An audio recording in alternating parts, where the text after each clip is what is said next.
What up, though, y'all? I gotta welcome you to a very, very, very special episode of Juan-o's World. You know, it's been a lot of smoke in the city, a lot of things going on, a lot of dust being kicked up, a lot of people running amok. Who really gives a we're gonna start trying to stay monetized for this.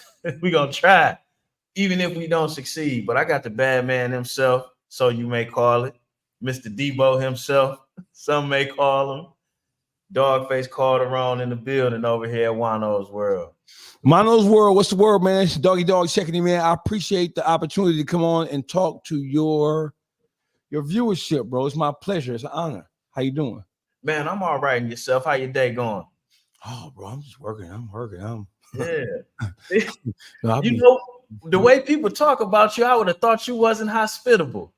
um, so the one thing black people know how to do is to cast disparaging thought processes, or if there's one thing that black people know how to do, it is to put their fears and their trepidations on other black people to convince them that people who they don't like are bad people, so they shouldn't like them also. Yeah. I mean, I don't know, bro. People, it is what it is. Yeah, that was a damn good point out because amongst our people, you will hear 10 bad things about somebody before you hear one good thing. And this person could have just did something decent for somebody. You Yeah. know, so Absolutely, bro. It is what it is. It's a bunch of different things going on with black people, man, and people like us who are in the world of hope. Like we generals in the YouTube street, bro. mhm. For people who don't think that the term YouTube streets and in Detroit and Michigan, the person who brought that term to the forefront, you maybe you didn't invent it, but you sure put motherfuckers up on it. The Yeah, YouTube, yeah. what I didn't understand is how relative they are. You know what I'm saying? Mhm. Because people really care about here. People care more about how they're being spoken on than anything. And what's funny is you got a lot of people being spoken on the internet in different places, but they only listening where they being spoken on is nice. Mm. Like people may speak about you in a good way on your Instagram. Them are your friends. People may Mm. speak about you in a loving way on Facebook because them are your family. But when you come over to YouTube, people gonna speak on you based on the collage of information that's out there about you. It's uncharted territory, bro. You don't get to control it. We Yeah. don't. Neither one of us control the YouTube streets. We Oh, just come playing on. them. We just playing them. Right. I just We got just my block. yeah. You know what I'm saying? Right. You got your block. This Mm. my block, you know, and and Right. and and you sell your product, I sell my product, and we Mhm. all frequent other people's blocks, whether to Yeah. buy, sell, or shoot at them. We gonna damn sure do some shooting around this motherfucker. We damn sure go. We damn, we damn, You doing you doing the most shooting. nah, man. It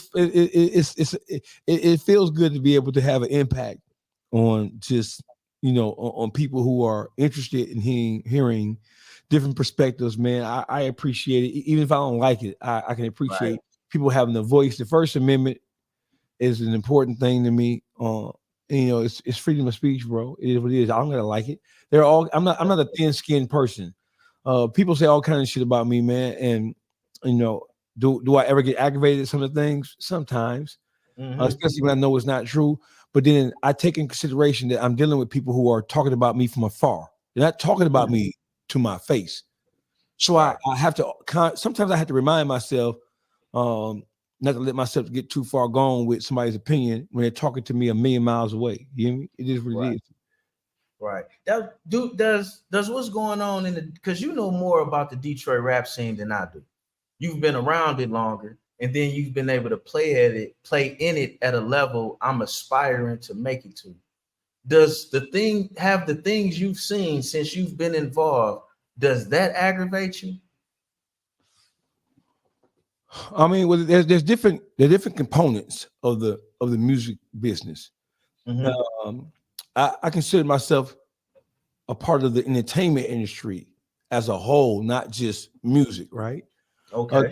There are things that make me happy, and there are things that make me sad when it comes to the world of entertainment. There are things that I wish I could change. There are things that I wish were not true. I wish that the opposite of what we know to be. So there are things about the music business that I wish were not true, but nevertheless they are true. So Right. understanding that they are true, whether you want them to be true or not, you You have to got to deal with it. you have to deal with it as it is versus Right. the way you wish it would be. The Right. music business, I always say the music business is cutthroat, bro. The world of entertainment is cutthroat because you're dealing with people who want to be famous. Period. Right. People are in the world of entertainment because they want to be seen, they want to be heard, and they would like, for the most part, for to be appreciated for what they bring to the table. Right. So I mean, you're dealing with people who they're actors for the most part. The YouTube streets is not controlled by actors; they're Yeah. controlled by real people from real walks of life who are Yeah. for better or worse, their perspective on whatever the subject is. Right? Yeah. We're not That's actors, we're not Tubi stars, bro. We are real people sitting right here, right? And things can happen to us. So, like when you have an actor or okay. actress, right? Okay. Right? They're playing roles. They're not real. When you think about Al Pacino, for example, right? Al Pacino is like one of the biggest criminal mastermind actors in the history of Hollywood, right? That's how they look at them. We know him to be Scarface. We know him to be Yeah. Carlito's Way. Michael We know him Young. to be Michael Corleone from Godfather 1, 2, Yeah. and 3, right? Sam Rothstein. He played some characters, They play some some real characters. life actors. But we know that that's an actor. That's not him. We know that in real life, Al Pacino is one of the biggest philanthropists in the history of the world. We know he's given tens of millions of dollars away to charities all across the planet. He's a nice guy. We know that about him. So in YouTube, bro, what you see, what you get. It ain't no lights, camera, action with this shit. It is you have to command people's attention by what you say. Right. The number one thing I notice about the YouTube streets is you got to be yourself, who you are. You know what I'm saying? Like you look at a Gangster Williams, you know what I'm saying? Or you look at Kevin Samuels, whether people was agreeing with them when they came into this as being who they are, they was who they are, and that was able to go a long way. That's why Kevin Samuels been dead for damn near 5 years. He's still one of the biggest YouTubers. You know what I'm saying? Mm-hmm. Absolutely. And when it comes to some of these other, go ahead. No, you just hit it. You just hit it. It is you will leave an impression or an impressionable mark on society just based on being yourself. When it comes to YouTube, we have vloggers and we have podcasters and we have people who utilize YouTube and other platforms for a variety of different things. But when it comes to what we do, the YouTube streaks don't apply to vloggers or bloggers. Right.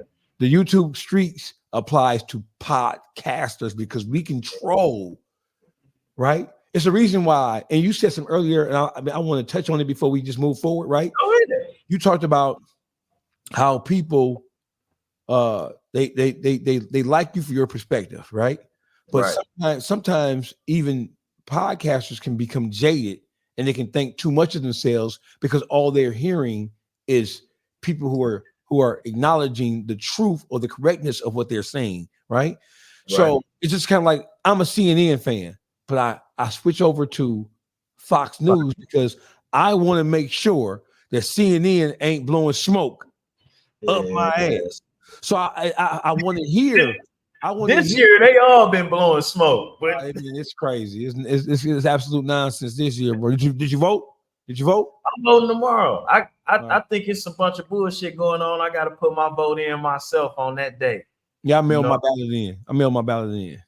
I seen they had ballot boxes on fire, and then just well, me and you both articulate, so it's no need for whatever. I don't know which way you going, but I'm voting for Trump. You know what I'm saying? Like over my businesses, like I'm mid-level. You know what I'm saying? And when you mid-level worth a ticket, but only dealing with 6, you know what I'm saying? What's been going on is real tricky. My insurance on my properties has went up. My taxes on my properties has went up because they gave away all this free money for down payments for people to buy houses that they couldn't afford at prices that was overvalued. Mm-hmm. And up until that gets worked out, I'm being robbed. You know what I'm saying? Now, we're not going to do a whole diatribe of why I'm going for Trump. But when I go to express this to someone that may ask me, and I'm giving them real life facts about how I'm individually affected by these matters, they come back at me with feelings about things that don't even help them. They're feeling a way about things that are inaccurate. You know, like the number one, go ahead. No, I'm listening, bro. I'm listening. Because number one thing people say something back to me about is being able to delete what you made a couple months ago. And it's like, nobody's taking that from you. You vote in your state for how you want that to be. What the man is saying, the federal government should have no place in that. We shouldn't be funding that. And then we should be pushing, like, because I got daughters, we should be pushing responsible decision making from the gate. And I feel like since we joined the Democratic Party, between the deletions of the kids, the drugs, the wars, the this and the that, we robbed ourselves of what our great-grandparents already had. We already had our own independent neighborhoods. You know, there was a time where all the beer and wine stores and car washes and things of that nature in Detroit was owned by Black people. Where Comerica Park, fucking Eddie Jackson and them owned all that stuff. You had blue-collar Black people owning stuff, white-collar, you know, whatever, or criminals owning stuff. Point being, we gave all that shit away to vote Democratic because they got Martin Luther King out of jail. Because all before then, Black people was Republican. And when you go in a Black person's house, I don't care how Democratic they are, when they close that door, it's going to get real fucking conservative. Right. And that's what kind of bothers me, because we live, for the most part, a conservative life. Like, I didn't know so many Black women had deletions until this came up, because that was a secret that they was doing that. But you talking about 60% of all deletions was Black women, and that ain't made us no more richer. That ain't made us no more responsible. That ain't got us no more out the ghetto. Matter of fact, that might have been how we gave away our generational wealth, because if you run your family right, it's a business within itself. I'm a little, but I can't have that conversation with somebody, bro. They won't even let me make it through the first sentence because they caught up on the feeling. So listen, Juan-o, when it comes to political affiliation, when it comes to who you cast your ballot for, the cornerstone principle of understanding politics is, first you have to understand that politics is a business, right? It's not a church association. It's a business. You're dealing with people who are trying to run a corporation, a country, right? You're not going to agree with everything everybody does, because they're not pushing a program that only affects them. However, Black people, we are brand conscious, and we are a brand. We are Mercedes-Benz, we are Cadillac, we are Gucci, Louis, Fendi, Prada, whatever, right? And we look at politics the same way. We are brand conscious. We are loyal to what we're loyal to.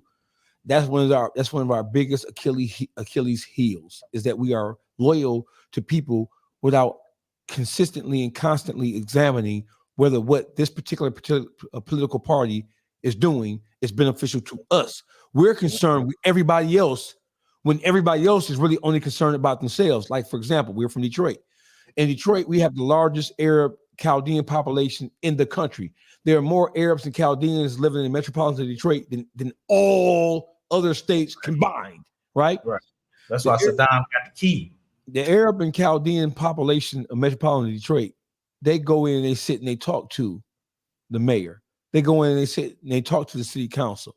Even the ones who don't live in Detroit, they still request audiences with city council members and the mayor and the different people who control the political landscape of the city of Detroit. Why? Because they understand that everything business, even if they don't live here, everything business, everything that affects their business and their commerce flows through Detroit if you're from the state of Michigan. So they commanded attention. And listen, all Arabs and Chaldeans, they don't all agree with each other. They don't all like each other, but they understand that there's a common goal that they want to see pushed that's going to have a positive impact on them as a whole, even if they don't individually agree with each other. Black people, we're so dispersed psychologically. We're so all over the place mentally that we can't even come together and agree on the things that are best for us and for us. And you know why I think that is? Female leadership. Because that wasn't the problem. Don't get me started, bro. That was not a, I'm just saying, that was not a problem in a Black household when mother was not working. Well, I'm gonna say, go ahead, because you're older. Am I wrong? I know you're not wrong, because listen, so the whole dynamic of the Black household has changed over the last 40, 50 years, and there are more women-led households due to no fault of their own. We're not going to blame it on the women. We're going to blame it on the lack of proper male leadership, right? You can never blame anything on a Black woman without first examining where we fucked up as men at. We allow, see, because the men are of any community. They're supposed to be the champions of the community. They're supposed to be the caretakers, the providers, the protectors, and the leaders. Black men have given up their leadership to go have fun with sport, play, and entertainment. So that leaves a Black woman to take care, to build a household, to take care of a household, absent the understanding or input of a man. Whose fault is that? It's not her fault, because the Black woman got to do what she got to do, what she got to do, while we as men, I'm saying, we go fuck off. Right. I'm gonna take it a step further and say that I'm more Japanese with it. Fuck who fault it is. What's the problem? How do we fix it? You know what I'm saying? Because you absolutely right. There is a time when Black men got distracted, and obviously they let somebody knock on their door and say some things to their wife to get them out the house, and they're caught up in all kind of bullshit. That's pretty clear. Yeah. But it's like, what do we do now? And to get back, like, for example, I've never not been a leader, but I never not had a Black woman that loved me not grab my arm and try to get me to stand down when they saw me standing up, because they too scared to lose me in that way. Totally forgetting I need to lead. Like, I get it. You safe with me here that way, but I need to go further. And you got a lot of that going on. Absolutely. So, and that's just what we're scared of. We're scared of our own selves, and we're scared of the future, right? And we're scared of our past. We're scared. Black people are scared of every goddamn thing right now, bro. You can't, like they're scared of winning. You can't be successful if you're scared of everything. You have to take chances. In the infamous words of Doughboy's Cash Out. Go get chances make champions, bro. If you take that chance, you can never be a champion, because success lies on the other side of whatever it is you're afraid of, bro. Facts. And that's so I'll never back down from leadership, because you make it a great point. I'll never back down for leadership. But when I tell you there's not a Black woman under my umbrella that doesn't unnecessarily challenge my leadership based on their feelings, not based on me ever failing a test or me ever not being able.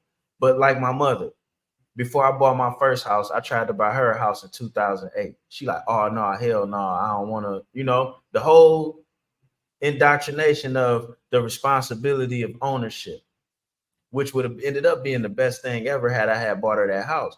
But now, after I done paid rent in I don't know how many places, now she's ready to buy a house. You know what I'm saying? Totally forgetting that would be a paid for house, and she could be going for a beach house now. Or better yet, the house that she's getting now, overpaying for, would be something that she could sell to get a mansion now. You know what I'm saying? So like, it kind of, I damn sure agree with what you're saying, but it's like, for those of us that's in leadership positions that's not folding, what do we do? Well, listen, brother, we have to first understand that Black people especially Black people Black people the world over, but let's just concentrate on Black people in America. Right. We are woefully miseducated, and we are woefully undereducated. When I say miseducated, I might need to correct myself, because to say somebody is miseducated, it really implies that they've been educated to begin with, but just with the wrong thing. A lot of our people have not been educated at all, so they don't know what they don't know. And if you're living in a state of ignorance, right, it's always easier to wallow in that shit like a pig wallows in mud, right? We are living amongst people for the most part. If you're living in an urban environment, I don't care if you're from LA or from Maine. If you're living in a community that is predominantly black, for the most part, you're living with people who really don't know how to take their dreams and manifest them into the flesh. You're dealing with people who don't know, because listen, we didn't just get fucked up last week. We got fucked up 100 years ago. It's been a process, right? And so we have generational fear that has been passed down from one generation to the next. So by the time carries memory. By the time Big Mama passes on to the great great grandbaby, the great great grandbaby has been trained by people who are fearful as well. Right. You gotta break that shit through education. Right. And let's not forget, y'all, DNA carries memory too. Yes, it does. Absolutely does. Because some of this fear, you don't even know you got it in you, but it's in there. You know what you just made me think about when you said that? And we could transition up out of here. Mm-hmm. When you said people don't not knowing they uneducated, that made me think about this Project 2025 shit.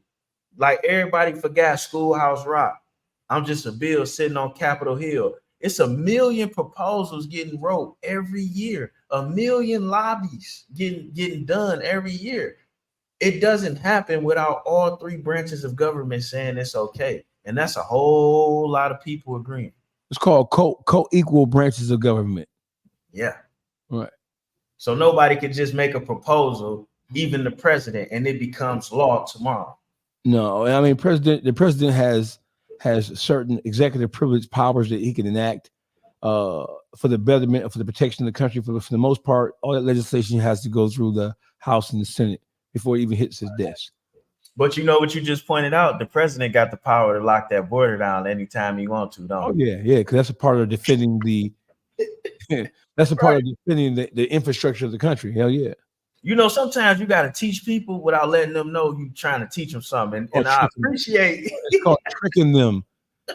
You backdoor that shit. Because if they know that you are trying to teach, they look at teaching as preaching, and black people, they don't. Niggas gonna really be mad. Like, hold on, the nigga Dawgface just took me to history class and civics. No, it just is what it is, bro. I observe life, so that's just what it is. So, do you think the internet will be entertained by this version of you? No, I think they would. No, listen. So I explained the difference between social media and YouTube, right? Mm-hmm. Social media is a human psychological wrecking ball experience.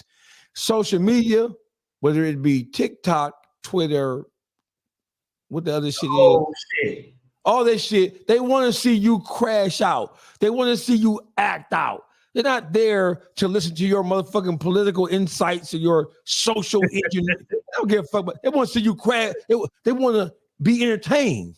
Whereas YouTube offers, and I'm not saying that you don't have some educational components on social media, but for the most part, social media is just like, it is no jumper on wax. It is WWE, WWF. It is ignorance magnified on the ultimate level. Whereas YouTube is more like a common place to hear commentary, to hear pontification, to hear insightful words or inflammatory words or hateful words about whatever the particular subject is. Depending on your taste, because that's a good way of putting that. Because I got my car enthusiast, I got my news, you know what I'm saying? I got my history, and then I got people like you know what I'm saying, that I follow that's entertaining, and then there's people like Boogie that we know what he do with the words, and then there's motherfuckers like up for debate that's coming from the side, you know what I'm saying? Well, like, is this something to argue about, or these are the rules and regulations? He got to, so having that, but on social media, bro, on YouTube, no, saying on YouTube, there's a search engine, right? That search engine, you can say how to build a garage, how to tear out the engine, how to add house siding, how to mix and master a record, how to paint a house appropriately, how to update your computer. How to not be a simp. There's a search engine on YouTube. Here's the difference between YouTube and social media. There's a search engine that will take you to whatever you want to know, like a Googleable fact on YouTube. On Instagram, you can't type in how to build something and be taken to a page that teaches you how to build something. There's no search engine for that. Right. We searching personalities and people. On YouTube, we searching things. Right. Or likes. Because that's really what it's going to show you first. Who got the most likes? What's the most popular? Who the most naked? Who's the highest algorithm? Yeah. Right. Right. It's like they a whole nother hood. Is they the ops? They may be. They may be. They may be. We go over there on Instagram and shoot that shit up every night. Listen, I warned them on Hot 107.5 the other day. I warned them we will not be controlled. We will not be influenced. We will not be intimidated. We will not be led by the hand. We ain't doing that shit. The YouTube streets, we ain't got no big homies.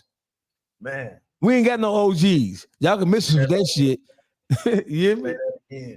And while we on that topic, we might as well go on get into it. If somebody was an OG, that comes with a whole lot of responsibility and self-respect. Mm-hmm. You know what I'm saying? Mm-hmm. And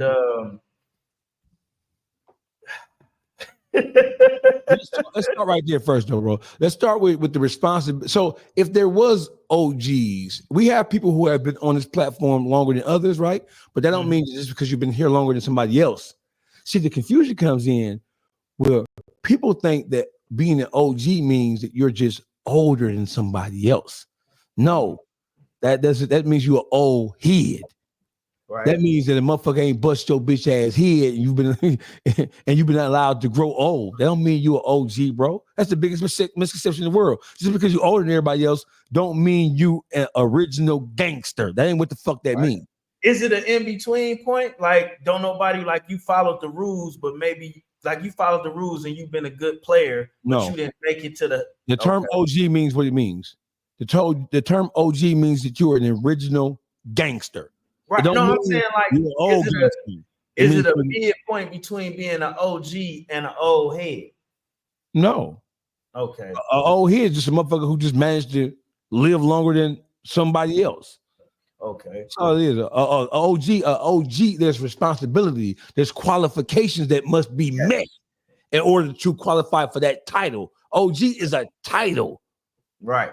That you have to continue to meet qualifications yearly to maintain that title. Listen, once you've reached OG status, if you violate the rules and regulations of what we consider to be gangster, then you are no longer OG, you are old fuck nigga.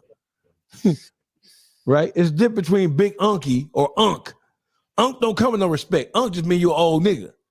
OG is a term of endearment, a person recognizing that you are qualified and that you are worthy to be considered somebody whose opinion matter. Big unky don't mean your opinion matter. Now that's why I was asking you about that, because unk shows a little more respect than old head. Yes, it does. That does. That's that unk. Yeah, because listen, if I don't have no respect for you, I ain't calling you unk. Right. I call you old head. Old head mean you an old ass nigga. Right. That's why I was asking. Is it a mid? It gotta be a midpoint between being an old head and an OG. I guess unk. Unk can be, because unk means like young guys don't call motherfuckers unk who they don't have any respect for whatsoever. Now, being big unky or unk doesn't mean you gangster. Don't mean you in the street. It just means that you got a flaw too. Yeah, yes, it does. Absolutely. Unk always got a flaw too. Yeah. But it's like, I know Unk gonna be 100 for me. I know he love me, but he does gotta, like, Unk may get drunk. You know, Unk Campbell. But Unk is still a good nigga though. Yeah. I still can learn a thing or two from Unk. They ain't got nothing to do with. You know what I'm saying? Unk gonna teach me about my baby mama and why she doing what she doing, saying what she saying. Right. Unk gonna pull my coat and shit. You know what I'm saying? Unk still got his 87 Monte Carlo. Yeah. And he got his jewelry from back then. And you know, he can still Unk gonna break the fight up. Unk gonna break the fight up. Unk gonna break the fight up. If you're losing And Unc gonna break the fight up if you win it because he understands that if you keep on pounding on dude, you're gonna find yourself in a precarious situation. Right. I'm gonna get rid of the dirty gun. Unc will. Unc will kind of like what's the movie with Lawrence Fishburne and most definitely. And when he grabbed no, baby boy. Baby boy. Oh, Melvin. Yeah, big Melvin. When baby boy came through with that, and as that situation jumped off, Melvin grabbed, give me this, give me see this, baby, give me this. And go. He knew what to do. Yeah, but he OG though. But that was an unky move though. That was a big unky because I know you don't. He was legit. He got a job now. Yeah. So he put the OG shit down because he recognized that I spent majority of my life propagating this bullshit and it's got me nowhere. Right. That was the message. It wasn't about Melvin going to prison or being a gangster. It was about I've been there, done that, young dog, and you don't know what the fuck you're getting into. I know you ain't gonna listen, but I'm gonna be there for you when you least suspect it to help your dumb ass out. That's big uncle. Right. That's on.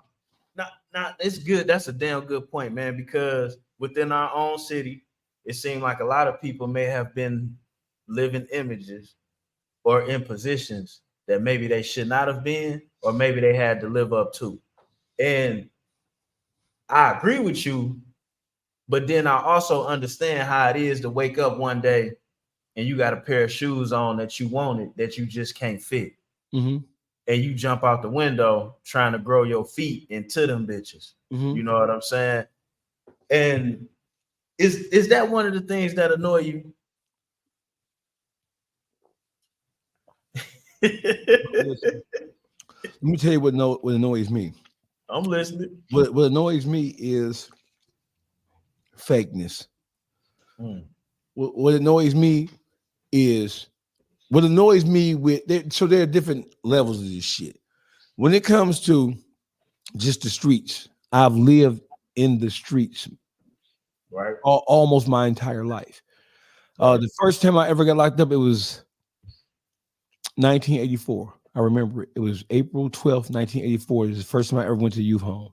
And that make you 13, 14? Mm-hmm. Yeah, absolutely. Exactly. No, I think I was 12, 13. You know what I'm saying? In 84, I turned 12. Yeah, I was 12. First time I ever got locked up was 12. I went to youth home. I would like to say that I didn't know any better, but I knew better. I just did what I wanted to do. You feel me? It's not like I didn't know any better. I saw opportunity to get something I want, and I took it. Literally took it. Right? Literally. You know what I'm saying? It happens. So when it comes to the things that aggravate me, bro, I'm at the age now where I understand why I'm like a social engineer, so to speak. I understand what makes human beings tick, specifically Black people, because I'm Black. Doesn't matter what city or state you're from. Black people in America all have certain things in common. We have more in common than we have not in common, right? So I know that when it comes to human beings, you can add, subtract, multiply, or divide different factors in a person's life, and those things can influence and impact who that person grows to become. Like, for example, I know people who were born and raised in West Bloomfield, Auburn Hills, Waterford, Rochester. They had seemingly every advantage in the world, right? And I know of us who grew up in the ghetto, from Pontiac to Flint to Royal Oak Township to Highland Park to Detroit to Inkster, whatever, who all the odds that you can think of were against them, and they went on to be successful.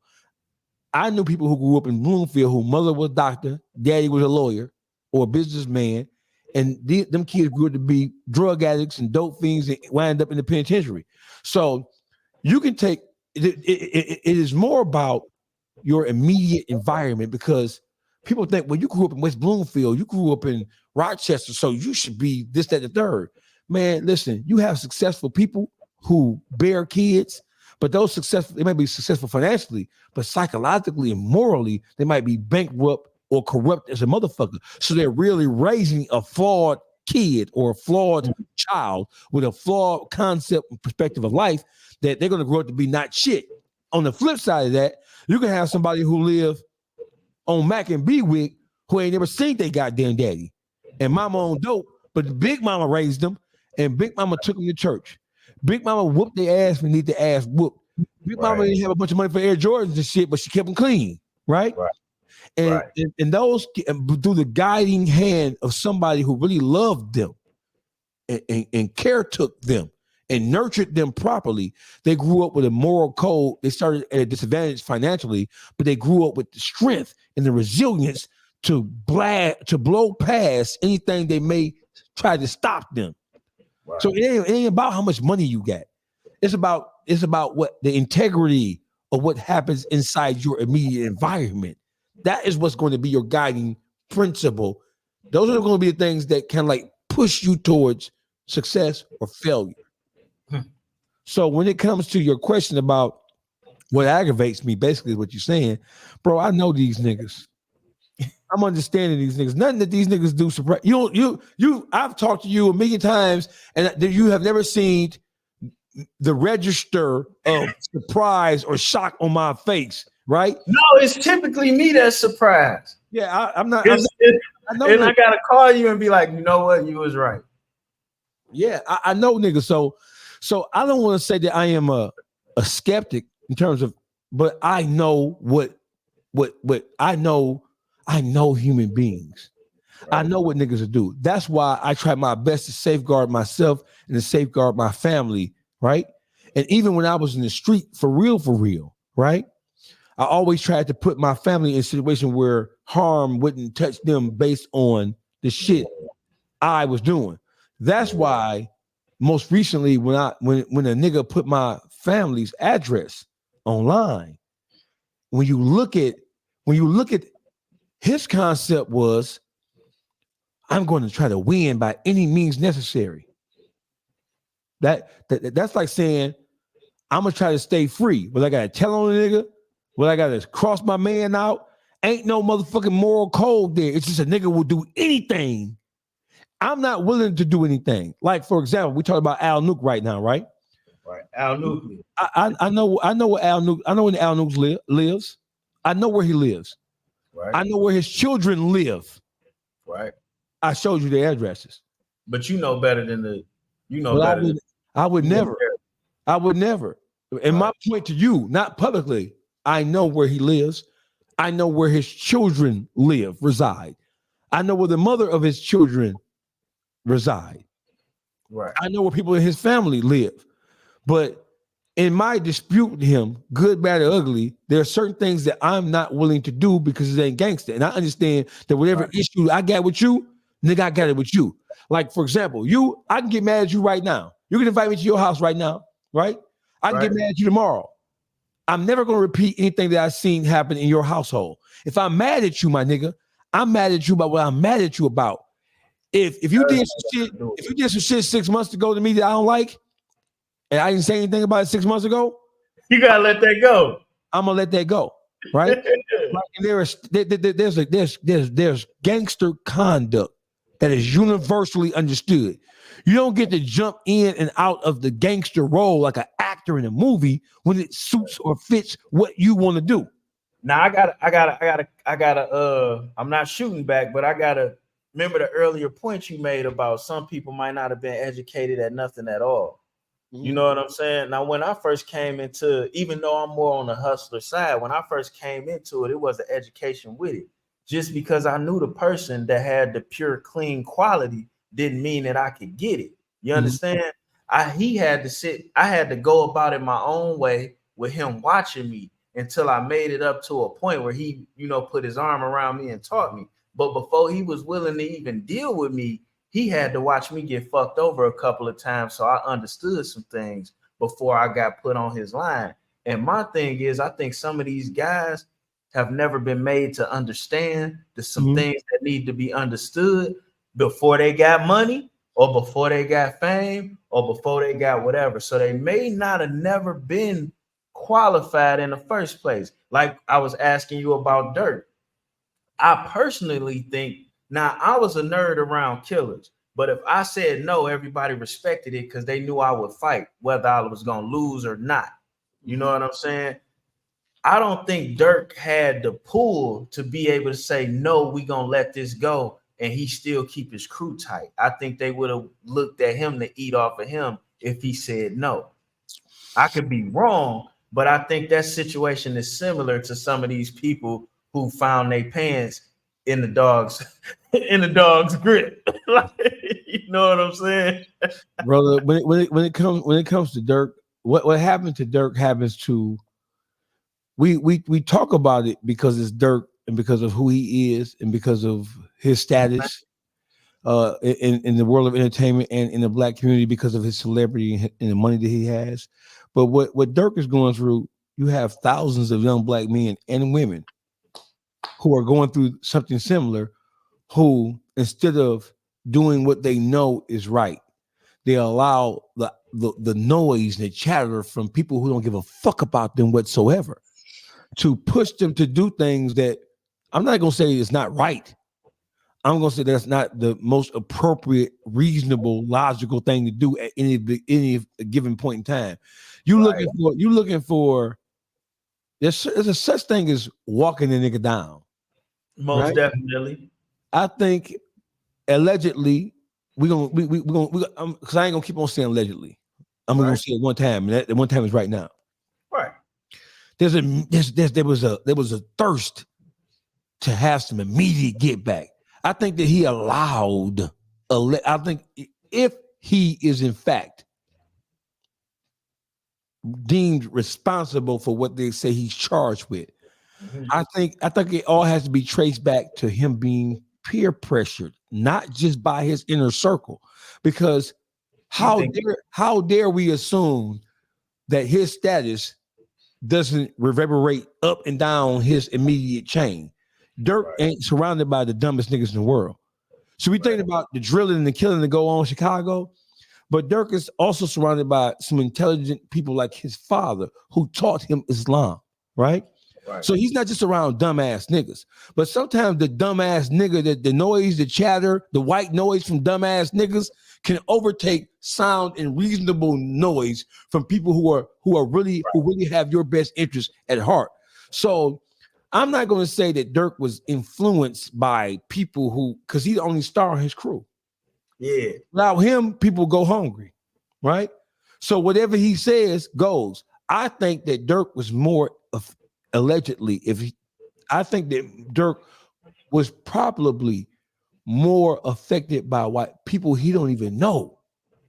The trollers, the pontificators, the YouTube streets. Right.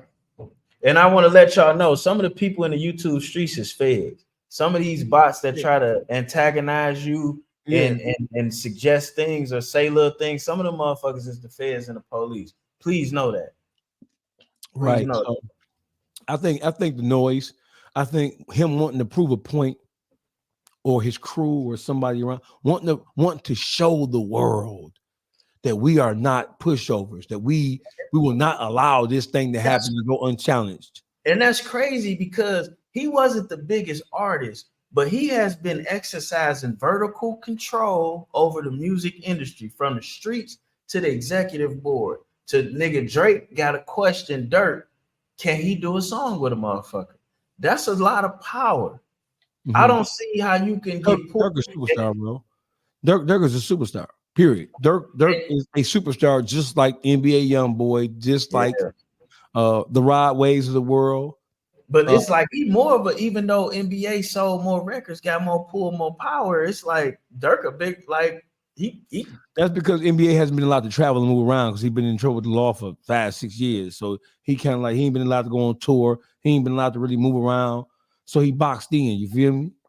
Right. I could not. If YoungBoy was allowed to move around and wasn't on house arrest for since 1923, it would be what it would be. Man, speaking of that, man, I was looking at this labels and things like that with motherfuckers that got a label full of gangsters or whatever. I see this nigga Gucci Man dropping all his artists or whatever and stuff like that. Mm-hmm. Like when it come down to matters of, because you had artists. Mm-hmm. When do you decide whether to pull the plug or not? When it becomes too much of a burden, when the upside of a particular or individual artist becomes more when it becomes detrimental to my financial status, when it becomes detrimental to what I'm trying to do, when an artist starts to move against the things that I think are best for him and best for me, then it's time to separate. Sometimes people just, you can be on the same page today, and tomorrow there are things that can happen that can cause you guys to, have diverging thought processes about, what you think should happen. So it is always about what you think, especially if you are the person who's footing the bill. Man, so you do understand both sides of it, like I do. cutting off and putting. Yeah. So I'll cut a lot of motherfuckers off. Let them tell it, they cut me off. But how you gonna cut the motherfucker off who making things happen, who taking you to the radio station, who getting your song on the radio, who taking you to Hell of a, taking you to Ant Beats, taking you to Crazy Legs, taking you to the Two Sides, taking you to Wiz Kid City V, taking you to whoever. And I'm personally telling you, having money to pay for these things does not automatically grant you access to these things. Because there are a bunch of niggas who get money who spinning their motherfucking wheels, not just in Detroit, but across the goddamn country. Right. And that's the whole thing. Like, okay, so you got the image of a crusader, like it or love it, or hate it or love it, more so of a vigilante for the whole state. Do you like that look?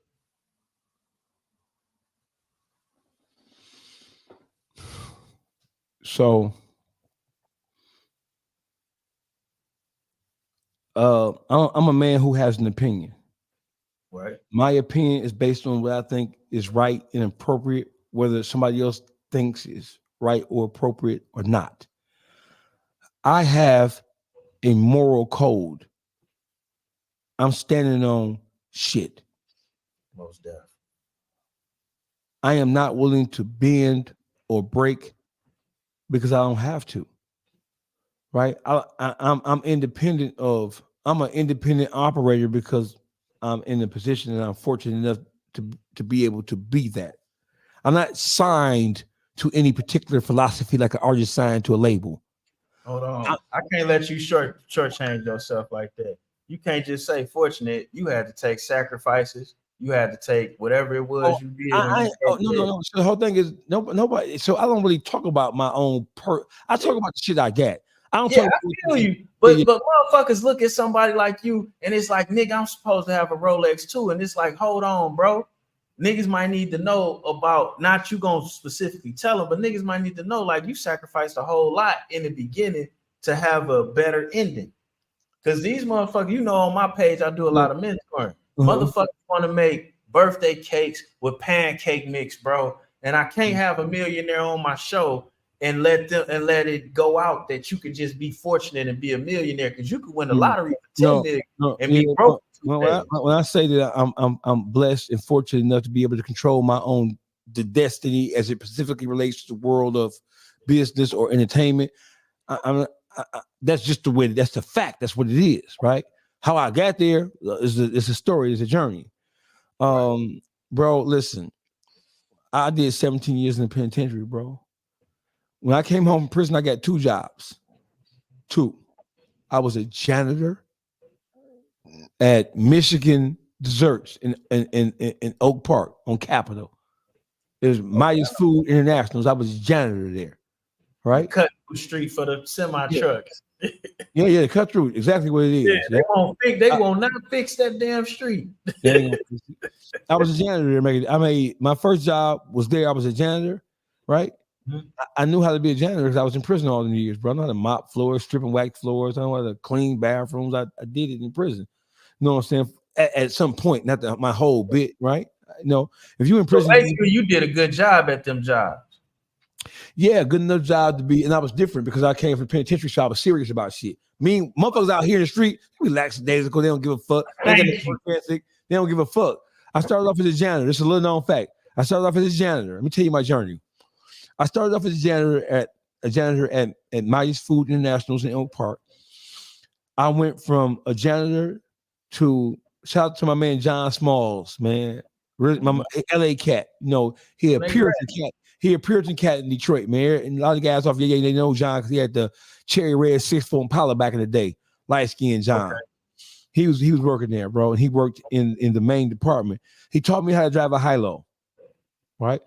I did 17 years. I did 17 years in prison.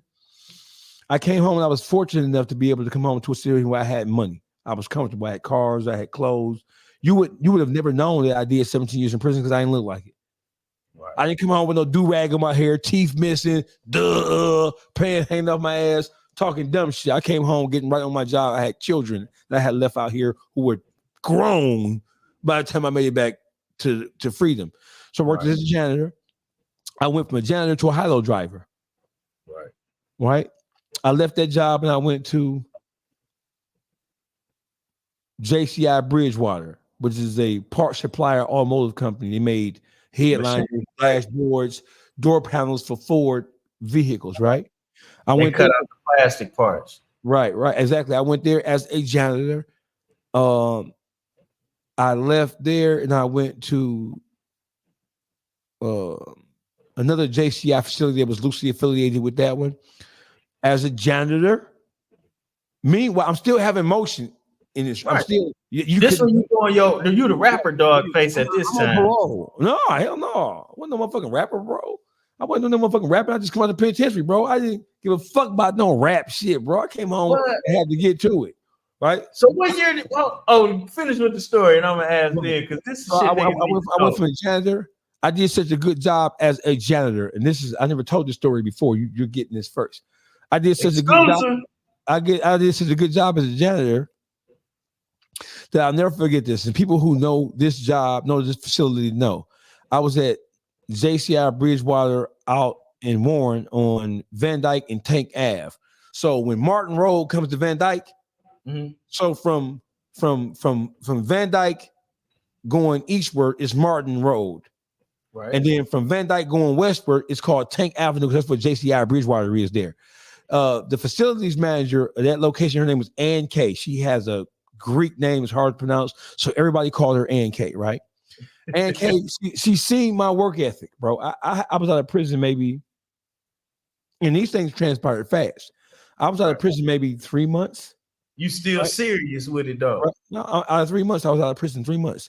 Right. I went from there as the janitor as the lead janitor over the facility to because JCI Bridgewater had multiple locations. They had one in Southwest Detroit, one in Dundee, Michigan, one in Plymouth, Michigan, one right outside of Lansing, right? And they had one in Ohio, right around the Toledo, Swanson area.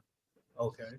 I went from just a janitor to a supervisor to a trainer, right? Oh. She took me from the company I worked for and made me a trainer over all the facilities inside the JCI Bridgewater branch. So I went from making $13 an hour to making $80,000 a year in 2 months, right? Off work ethic. I went from that job to a position became available, and a lot of niggas from Toledo know who I am, and this is why. I went from the trainer of the janitorial squad for JCI Bridgewater all over the state of Michigan and in Northern Ohio to the site operations manager of the GM powertrain plant off of Lexus Road in Toledo. I was in charge of the entire facility. I wasn't even out of prison 6 months, bro. Man, that's a hella fast story. That job paid me $125,000 a year. And I wasn't even out of prison 6 months, my guy. And you got that off work ethic. Off work ethic. I ain't need listen. And once a month they had what you call a PSRB meeting, where all the department heads of the plant came together and did a report out about the things that were happening in their apartment, right? Bro, I had to do 17 years. I don't know. I had to do a PowerPoint presentation. My kids had to teach me how to do a PowerPoint, how to create a PowerPoint, bro. Listen, I rehearsed that fucking PowerPoint presentation like a motherfucker, like a presidential speech. I went there. Listen. Every department here, I was the site operations manager over the physical building. Word. 2.5 million square feet. right? And I was the site operations manager over unionized employees. The local 900, which is the pipe fitters union, and the local 400. Shout out to Ray Woods, who was the UAW president, and Steve Rubley, who was the regional UAW man for the local 400 in the state of Ohio, right? The UAW, right? I walked into that meeting I walked into union meetings. They did not know that I had just left prison 6 months. Right? At that point, they didn't care, did they? They didn't have a clue because I didn't look like it. I didn't sound like it, right? I wasn't in prison just living weights, which I was doing that too, but I wasn't there. I was reading, educating myself, reading popular science, reading popular mechanic, trying to prepare myself for the eventuality when I was going to get released, right?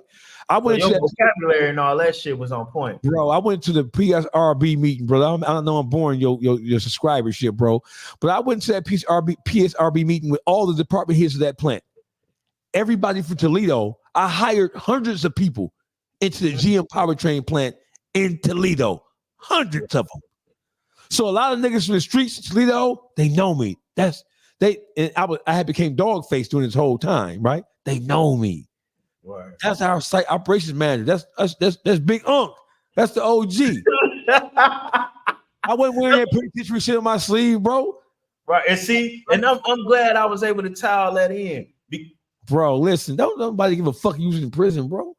You can't pay no motherfucking bills with that. You can't take care of your kids off of you been in the penitentiary. Who gives a fuck about that shit, bro? I went to that every month. There was a PSRB meeting. Anybody who worked into the automotive industry knows that this is true. Once a month, you have a meeting. There's a report out of what happens in your department, bro. I'm in there with motherfucking Nigerian engineers who went to Ivy League schools. Yeah, so everybody watching everybody presentation. I'm in there with motherfuckers from Germany who work for GM, who were from Germany or from Afghanistan. I'm in there with these motherfuckers, and when it's my time to go, I gotta get up and talk about everything. And right. And you running the building from the grass getting cut to the employees being safe. I'm running listen. So the GM powertrain plant in Toledo at that point in time, it was a test facility for GM. They're the first GM plant that had robotic high-lows. So the floors in the facility were all coated with special graphic shit and membrane shit to guide the fucking high-lows and the robotic equipment around, right? We were walking around like Tesla robot. We were walking around the facility with robots that could talk to you. Right. And I'm scared as a motherfucker because that's technology. Nigga, I'm fried of penitentiary. Like, what? Robot walk up to you, talk to you, a big ass, heavy, 100,000-pound robot who can crush your ass if it malfunctions. So I've been around technology long before we ever got into Tesla or anything, right? So I went from there. I went from the GM powertrain plant as a site operations manager to Chrysler. Al Nuke said I worked for Ford. I didn't work for Ford, Al Nuke. I worked for Chrysler. I worked for the Sterling stamping plant on 15 Mile in Van Dyke. But more important than that, I'm glad you just pointed that out. More important than that, he was talking to me, a person with a day job, dissing people who had a job. Now, my job experience was a little bit more, than yours. I had coming out of selling, because that's one thing. We look at people that go to prison, it's like they've been in prison, but what we don't look at is people that's been trapped in the street. Like to some degree, they still been institutionalized as well. And I went through a whole major transition with going legit, but that's neither here nor there. Him speaking negatively about somebody having a job, it kind of bothered me a little bit because what did he speak negatively about? I mean, he didn't say. I mean, it was generally on his Instagram when he was like, "Well, the nigga worked at Ford. He never smoked. He never drank." Let me stop right there, bro. Listen. In his zeal to try to discredit me, he said some things that anybody his age can readily understand as inappropriate and foolhardy, right? You're trying to make a point by saying that I am not who I am because I had a job. Listen to what you're communicating to the world. Listen to the angle you're taking in an attempt to discredit me. Oh, you had a job. The job you talked about, you was at Ford. I was at Chrysler. I was the overnight supervisor, right? Mm-hmm. I was the overnight supervisor at Chrysler, bro. That's major. So that's one. I went from Chrysler, Sterling Stepping Plant, to Detroit Metro Airport. And somebody commented, how did he get to the airport? He'd been in prison before. Let me explain something to you people who don't know what life has to offer for you. Just because you have a history of getting in trouble does that mean that you are excluded from participating in certain things that life has to offer. Like for example, in Florida, if you catch a conviction, you can't vote. In Michigan, you get convicted of something. When you come home, you can do what? Vote, right? No. So when I heard him saying, "Oh man, you work for Ford." No, I work for Chrysler, dumbass nigga. But shit, it's deeper than that. No. Go ahead, my bad. So you work for Chrysler.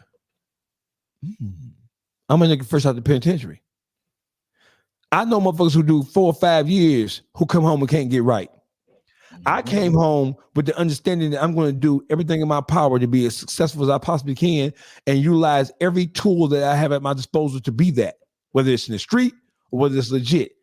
I grew up understanding that motherfuckers say the best hustlers are motherfuckers who have a job too. Right. Because how do you justify what it is you have, right? Without a job. Bro, I had never had no credit when I came home, bro. I was 21 when I went to prison. I hadn't utilized my credit yet, bro. I came home and I get myself right? I went from there to the airport. Well, how he work at the airport? I saw him working at the airport. He was a supervisor at the airport. Here's what you niggas don't know. The federal government has more lenient hiring practices than the private sector.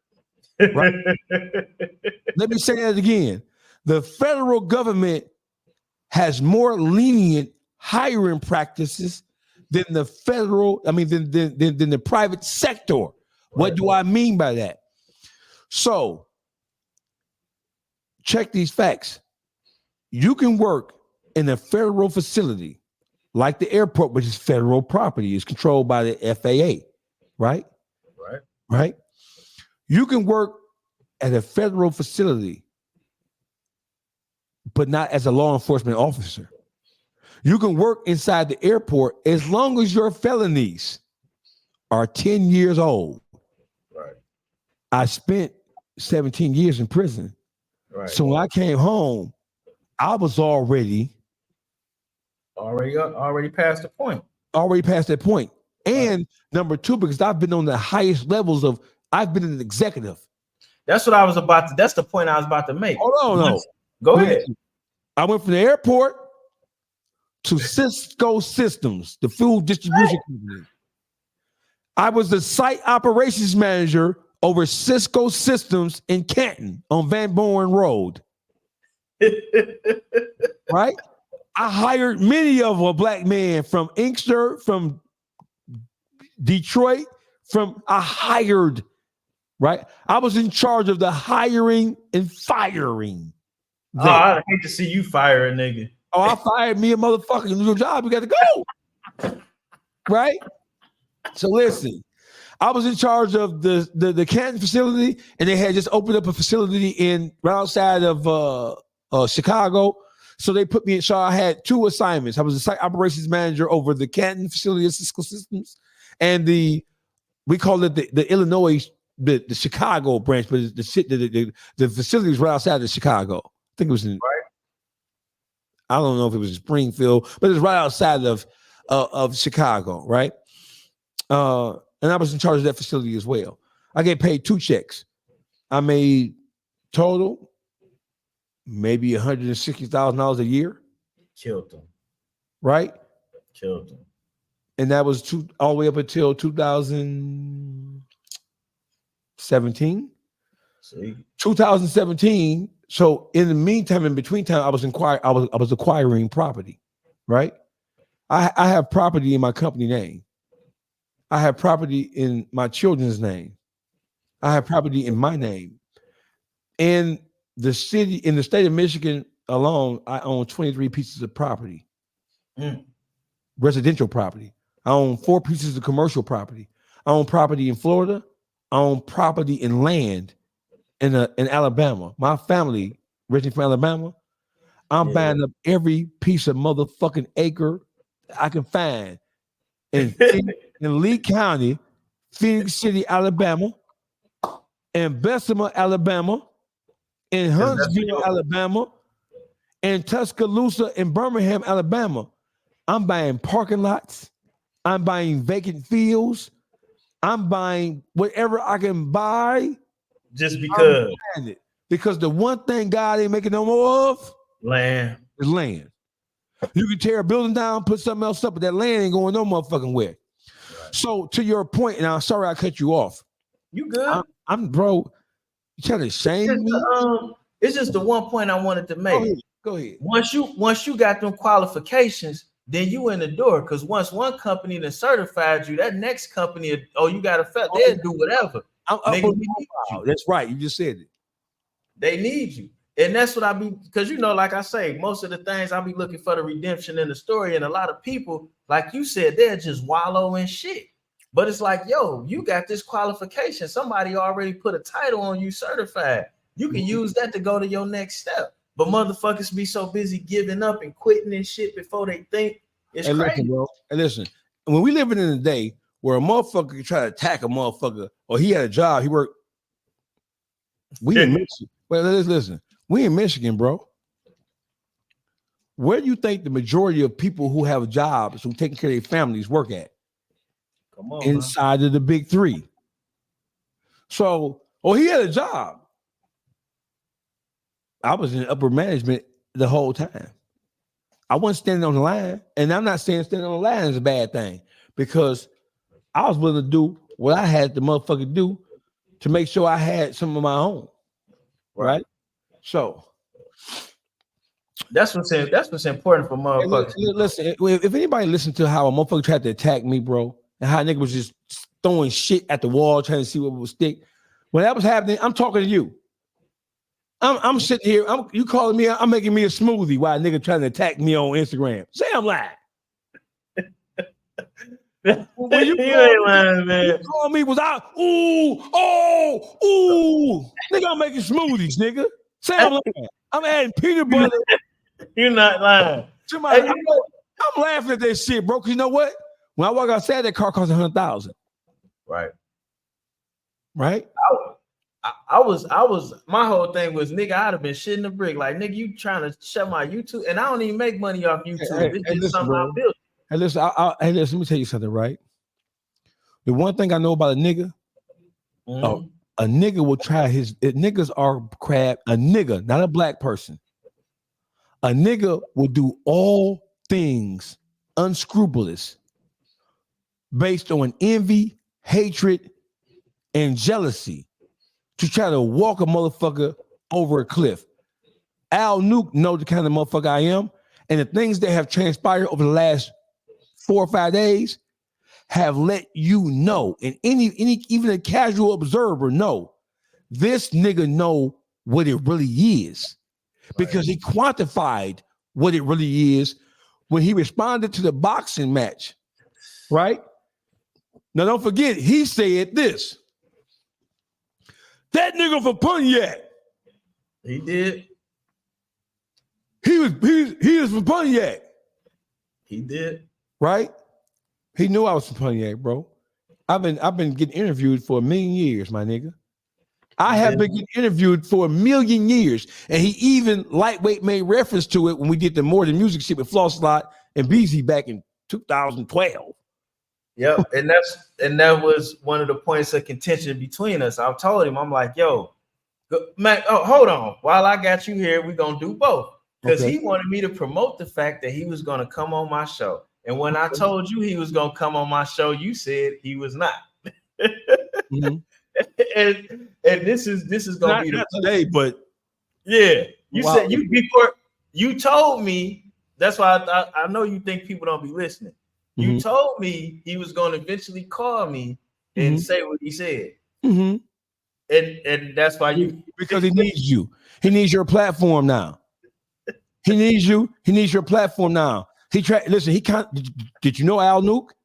He heard. How did Al Nuke know who Juan-o's world is? Because he's watching and he's listening, and like he says, he's utilizing the art of war and the 48 laws of power. All that, and we're gonna get to that too, right? But dangerous knowledge. It is beyond that, bro. It is dangerous in the hands of the uninitiated, people who don't really understand where that teaching comes from. That teaching is not a standalone teaching that comes from itself. It comes from war tactics. It comes from what we call Edomites. The conscious-minded 5% refer to those people where that came from as the Edomites, right? So here's my point, bro. A motherfucker say, you're from Pontiac. You're no gangster. Let me be acting like this bitch, nigga. You're from Pontiac. You're no gangster. You're a nerd. I'm a gangster. Yeah. I have shot people and I've been indicted. I've been this. I've been beating Fed cases. I've been this, that, and third. All right. Let's add it up. Let's go. Let's one side, another side. Well, y'all ain't supposed to take this shit to the internet, bro. I didn't take it to the internet. Al Nuke says that you recorded my conversation. Yeah. You know why I recorded your conversation? Because you called me asking me about what I had going on with Street Lord Juan. And I already know you a bitch ass nigga. I already know that you've been feeding Rollo and QCP information about me based on watching me get into it with them on YouTube. So I'm already not trusting your mealy mouth bitch ass nigga. So when you call me, I'm thinking it's already the switch is getting off bail. Because why you calling me about Juan? I know you a Juan dick sucker, nigga. I know that. So when I didn't call him. He called you. He called me. Right. Asking me about Juan. Right. And y'all, and let's not leave this out. Y'all already wasn't really speaking. Bro, listen. Right. He didn't know. He didn't know that I knew that he was feeding QCP them information about me. Right. You heard what Freeze said. Know what I'm saying? Know what I'm saying? Motherfuckers, he tried to reach out Al Nuke when he heard that me and QCP had gotten into it earlier this year. This nigga had reached out to QCP camp, trying to get to him, right? Trying to get a direct line to him with offering information about me, right? Which is crazy. What he did not know is that QCP got a lot of problems with niggas in his own family, his cousins and shit like that. They don't all get along. They don't all get along, which is why P migrated to Miami officially, right? Okay. He don't get along with his family. A lot of people in his family, they are affiliated. So that shit with his mom's put out was true. That wasn't no fluff. True. Absolutely true. Okay, enough said, because she that thing P is street nigga. So all this shit about it was cool with him to tell because he's a civilian, that ain't true. That was another misconception that he was a goody two shoes. No, it's not true. I'm telling you, it's not true. Without getting into all the man's business and right. We ain't doing no tattletale. No, we ain't got to even say that. I'm telling you, he ain't no civilian. He a street nigga, period. Right. Of course, if you get 20, 30 million, you ain't gotta do that shit no more. Right. Unless you stupid. Unless you little dirt. Yeah. We ain't supposed to be laughing at the little homie. That's a man's misfortune, but I'm just saying we contrasting here, right? Right. No, that's a damn good point. So Al Nuke reached out to people who he knew were connected to QCP. Right. There are things that transpired between me and QCP that I didn't talk about. I have told you about them. Right. You know about it. Yeah. Allegedly, I know about nothing that happened. Yeah, right. Listen, bro, that type of shit, right? Yeah, nothing that happened. Al Nuke reached out to people who he thought could lead him to QCP, offering information about me. The same way he just put my address and all my little so-called business. Right. That ain't none of my business, bro. He at the same way he tried to put that shit in the street. So you know he's capable of doing it because you just watched him. Knowing I got a problem with the Rollos of the world and the QCPs of the world, you watch that man take an address that he believes is mine, which is mine, and put it, but he lives in Atlanta. He's Zaytoven's manager. So you know he knows these people. Right. He don't know QCP. He don't know Rollo. He was just with Rollo and Queen last week. They pulled up on him. He was just with Queen, who was one of Rollo's managers, and Rollo, he was just around them last week. He told me they've been on. He told me they both been on the weight loss challenge together. Him and Pete. That's what they. Bro, you don't get the fuck on. Yeah, shit, man. Whatever, bro. But long story short, so the person who he reached out to, right? He didn't know that person was affiliated with my nigga OG Freeze, and it was also a person who didn't like QCP. So you got word. So you thinking, so motherfucker called Freeze, because Freeze is they have the same affiliation. Right.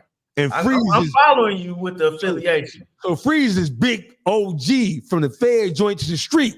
Right. So it got to come past him. So it can't, because they know he with me every day. So when they heard the name Dawgface, first of all, you don't know you're talking to an enemy of P. You know, their family, they ain't really enemies, but they ain't cool. Right. And this person is the same affiliation with OG Freeze. Right. So he ran it up the line. Right. So he ran it. What?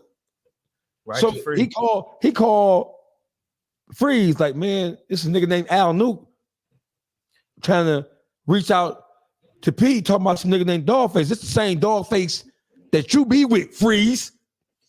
Right. Freeze called me like, man, who the fuck is Alvin Nuke or Al Nuke? Because he don't know the nigga. He said, so now you know it's real because you don't even know this nigga. You only know this nigga. I said, he called me. Swear to God. I put it, he. You already showed me. You already showed. He already showed me. Everybody in my clique down in Atlanta. I have family and friends and associations in Atlanta, right? We all there when because we met up later on that day. He called me like, man, who the fuck is Alvin Nuke? Al, who the fuck is that? Right? I said, he said, he from Detroit or something? I'm like, yeah, nigga, that's Zaytoven manager, nigga from Detroit. You know what I'm saying? He's like, that nigga ain't right. That nigga trying to reach out to P through Blase Splee, not knowing that Blase Splee, I'm OG on that, right? Organization. Offering information on you. Bro. Now, y'all in YouTube world may not know, but I can't speak for your state. This is one of the biggest violations of being from Michigan. And that's where Al Nuke reached out to me because I made a video calling him out for that because it's even black, white, Chaldean, it does not matter. That is the biggest violation for Michigan once because we always being, I don't know the word I want to use, but when you leave here with a Michigan tag on your car, how you get treated is crazy. So us sticking together outside of this bitch is paramount. So we get back to me.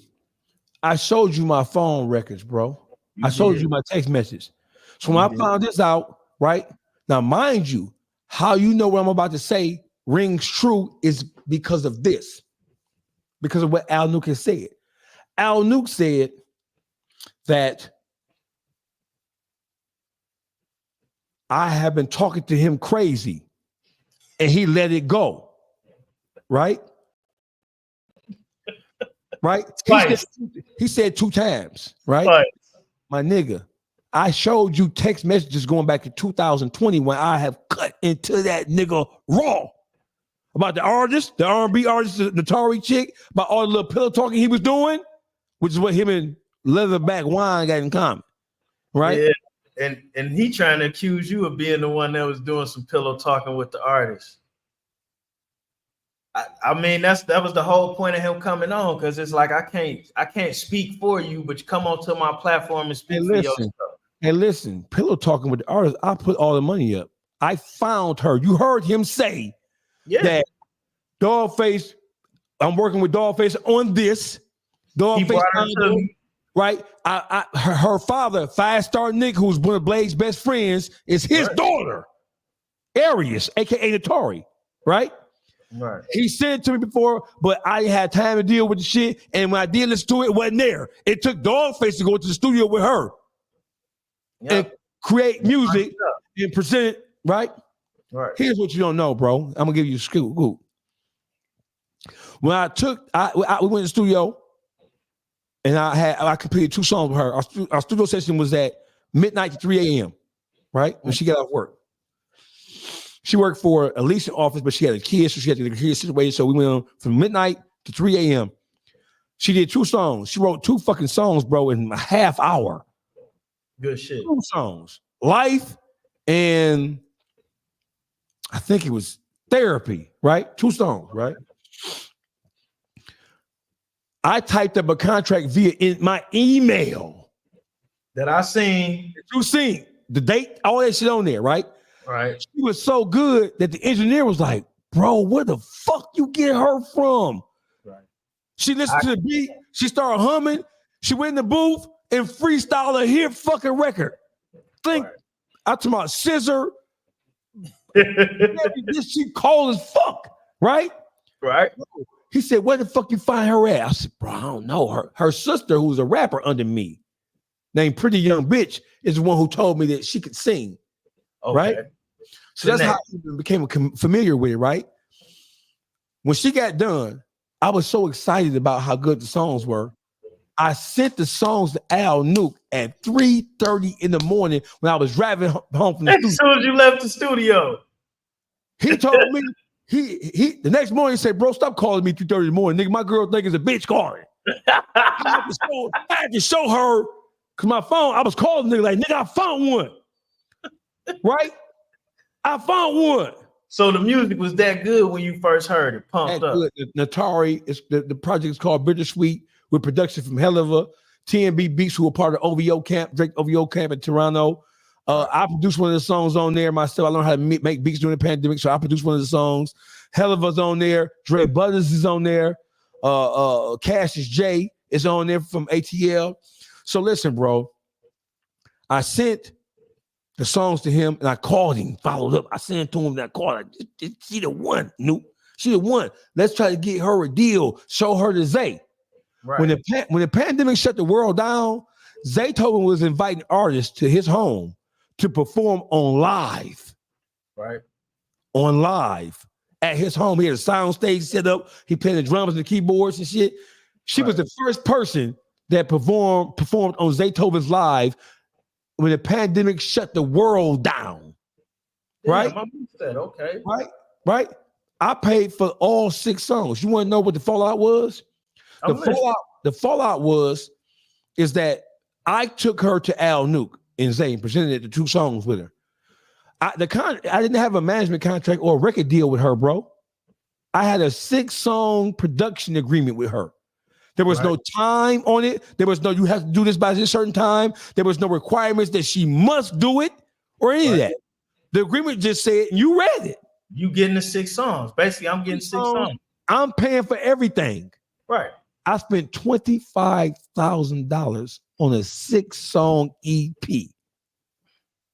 $25,000 on production, Bear on the Beat, TNB Beats from Toronto, Helliver. Cassius J didn't charge me because I had one of his beats. He didn't charge me. He blessed me with it and told me if it hit a certain benchmark, then he wanted his piece. That was the song called Life on the project. Which is doable. Dre Butters. Me and Dre Butters, I took her to Dre Butters in Atlanta. Dre Butters was working out of the basement studio, who is Corey Mo from Houston, who lives in Atlanta, UGK name, right? And Jazzy Faye studio. Dre Butters working out of Jazzy Faye's studio. I took her there, right? I paid Dre Butters out of my pocket. But here you go. She ain't had no sponsor. All that money came from me. It was all me. I paid Dre Butters to make the beat. I think it was like $2,000 I gave Dre Butters. I paid him for the recording session because it's not his studio. It's Corey Mo and Jazzy Faye studio. So this ain't no cheap recording time either. No. Right. Because they could be making their own shit in there. I spent $10,000 on the beats alone. I sent the beats to Abel, mixed it down there in Florida, Tampa Bay. Abel charged $500 to mix the motherfucker. To mix it. Another $250 to put the mastering polish on the bitch. So it's $750 each song. Right? Each song, right? You know we over 25,000 by now, right? I'm not. Hey, listen, bro. And then on top of that, I gave all the producers. I paid them, and I gave all the producers for the TNB Beats beat. I gave TNB Beats $5,000 for the one beat. And he required I give him his pub. Right. And I gave him I gave everybody their pub, even though I paid him. Only person I didn't pay was Cassius J. He was the only one because he told me, bro, you can have the beat. If it meet a certain benchmark, you can have it. Right? Right. That was love. Studio time. Unlimited studio time. I didn't rush her. Dre Brothers can hear this shit, right? He can attest to it. We was in Jazzy Faye studio for 6 hours. This Jazzy Faye, nigga. The basement, I think is what it was called. There was no expense. I went and bought food, drank, whatever. I don't drink. I don't smoke, bro. I'm trying to let it be 99. Right? We went to my man at ET&T studio with my man DJ Brad of Dungeon Family fame, the world famous DJ Brad. Shit ain't cheap. In Austell, Georgia. Shit wasn't cheap, right? Listen, bro. I had the song on the radio in Detroit and Tampa Bay. In Detroit, Tampa Bay, Birmingham, Memphis, St. Louis. I had her lead single on iHeartRadio and Radio 1 in Detroit, Tampa Bay, Memphis, Tennessee, Detroit, Tampa Bay, Memphis, Tennessee, St. Louis, Birmingham, Alabama, Detroit, Memphis, Tampa Bay, Memphis, St. Louis, Birmingham, Alabama. I had her lead single on the air. The goddamn song wasn't even out on iTunes yet. Them a lot of markets. That I ain't gonna get into the finances of that because that's internal shit. But it was not cheap, my nigga. Right? I didn't pillow talk with her. I wasn't fucking her. After I presented 2 songs to her, right? Al New called me and said, man, no, Natari got a problem with you. Because she said you be calling women bitches and hoes on Instagram. What they got to do with business? I said, don't forget, this was November of 2019. The pandemic shut the world down in March of 2020. Right. So in the production agreement, which you read, he said somebody, it was a 6-song thing. And he was saying it was 6 albums. Juan-o, I sent you the contract. I know, I seen this 6 songs. And she bringing him on here so he can speak for us. She never signed it with a physical pen. I wrote the contract in an email while we were in the studio. I emailed it to her. She looked at it and she sent it back, agreed. And I sent it back and said, no. She said I confirmed I agreed to this. So now it's a legal binding document, even though it has no physical signature on it. Right. I later provided her with a copy of it, but that's a legal binding document because she agreed to it. It's boom, boom, boom. So if there ever an issue, that's stand up in the court of law. Well, Dawgface is a nerd. How did he type up a contract like that? Because I ain't stupid, nigga. Because what the fuck is you talking about, nigga? I've studied the music business, nigga. I'm around I was around Carol Dorsey, BG Auntie. When BG got pushed out of Cash Money Records, he came to Detroit. That's a fact. Around Showboat, Kid the Best on the Board. All them boys. Before he went to jail last time. Chopper City Records started in Detroit, not New Orleans. Big Red Garrett, who owns Hazel Place on Michigan Avenue, he was the bankroll behind BG.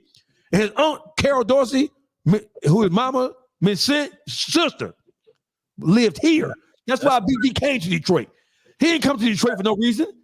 And they started Chopper City Records here in Detroit. Right? So I was around Carol Dorsey, who was a shark, nigga, when it comes to this shit. I learned contract writing, contract negotiation from Carol Dorsey. Right? And that's what you put that one together with. I learned contract negotiation from Floss a lot. I paid Floss to teach me how to do split sheets. I paid Helva's manager, said, hands up, teach me how to do a sync agreement for a movie. I paid niggas to teach me the game. I'm a fast student. Right. I paid for the knowledge to know how to do contract writing, language negotiation. I studied this shit, nigga. Right. Ain't nothing slick about being stupid and slow, bro. Tell him. Ain't nothing slick about that. Oh, he's a nerd. He typed it up. Yes, I did. You know why? Because I'm a motherfucking. This motherfucker work. Man, listen. I get tired of people trying to downplay that. Listen, fast forward. Al Nuke called me and said, man, after I gave him the 2 songs, Al Nuke said, well, I ain't trying to shop these songs or push them because we had a 2-pronged attack. If the songs are excellent, so we can try to get her a deal or we can try to sell these songs. So right. Al Nuke sent the songs to, I believe, Mark Pitts, who's a part of the Mary J's camp because he had a plug with them, right?